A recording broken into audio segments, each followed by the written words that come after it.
I knew that I wanted to talk about inner magnificence. And if we were talking religion, it's the Spirit of God within.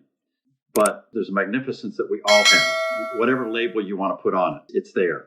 And as we go through life, we get messages and it gets covered up. Some people break out and they still know it's there. I think most of us would like to think it's there, but it's not what our experience is. And some of us have been so beaten up by life that we don't even know that it's there anymore. And those are the three types of people you're talking about, And those are the right? three types of people. Can you just repeat the three types of people? Yes. So there's some of us that know there's something magnificent about us. There's some of us that would like to think it's there, but that's not how we're living our life. And then there's some of us that have been so beaten up by life that we don't even know it's there. We've got really lost touch with it. And I would say a lot of that is developed in childhood. Oh, yeah. Parenting. Yeah. Right. I mean, shame on me. My daughter, really bright girl, but I can remember it was probably the second or maybe third grade. She came home and she had all A's except for B in handwriting. So what did I pay attention to? Yeah. Okay, Christy, from now on, when you come home, you get a snack and then we're going to work on your handwriting. Now, nobody has worse handwriting than I do. Well, you're a doctor. Yeah, that was part of my qualification.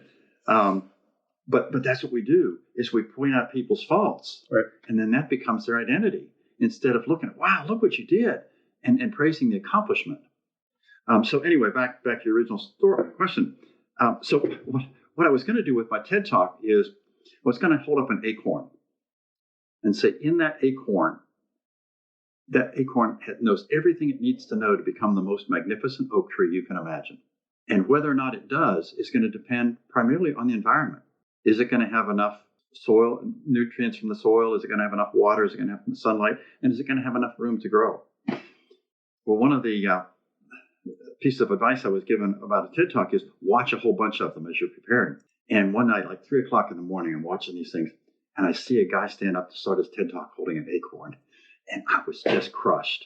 He didn't do with it what I was going to, but I couldn't do that. But I like the rock. I think the rock's better. So what happened? I mean, it's even your logo. You wouldn't want to have an acorn on your shirt right now. No. Right. Well, I don't know. But anyway, so I went up and I told my wife, and she said, Barry, you got a geode. Think about that. So that wasn't the one I had. But so on the outside, this looks like a rock.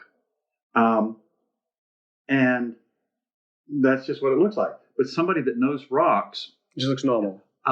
Looks into it and says, oh, no, that's not just a rock. And you turn it, and there's something really beautiful inside. But the neat thing about this one is, but if you keep looking,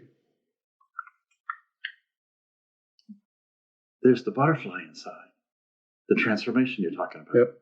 And so that's really kind of what I'm about, is helping those of us that feel like rocks. Yep. Know that there's a lot more to us. There's something magnificent.